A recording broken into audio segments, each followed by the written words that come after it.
testis is descending from the abdominal cavity into the pelvic cavity, it passes through the inguinal canal and it acquires the coverings from different layers of the abdominal wall. Like when it pierces like this, consider this as the external oblique, this is internal oblique, and it is transversalis fascia.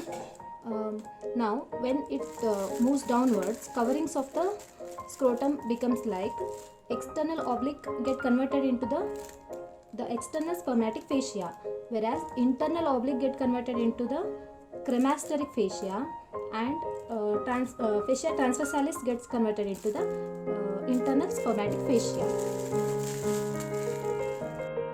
In this model, I will be explaining you the inguinal canal.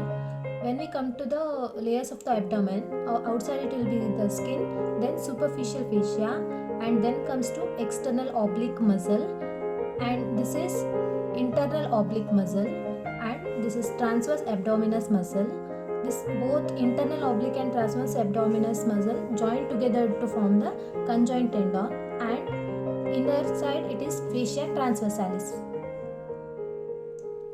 So when the testis is descending from the abdominal cavity to the pelvic cavity, it initially pierces the fascia transversalis, and then it passes through the transverse abdominis, internal oblique, and then comes out through the external oblique. Thereby it is forming the deep inguinal ring as well as the superficial inguinal ring. You can see it passes like this. So it forms a canal.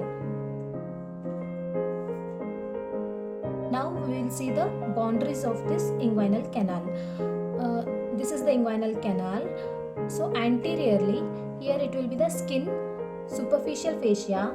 This is aponeurosis of the external oblique muscle, and lateral 1/3 it is formed by the internal oblique, and much laterally it is transverse abdominis muscle.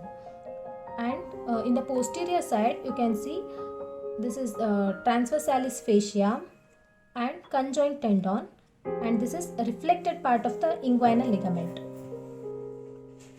And roof it is formed by the arched fibers of these two muscles, that is internal oblique and transverse abdominis muscle, whereas floor it is formed by the grooved upper surface of the inguinal ligament and its own union with the fascia transversalis.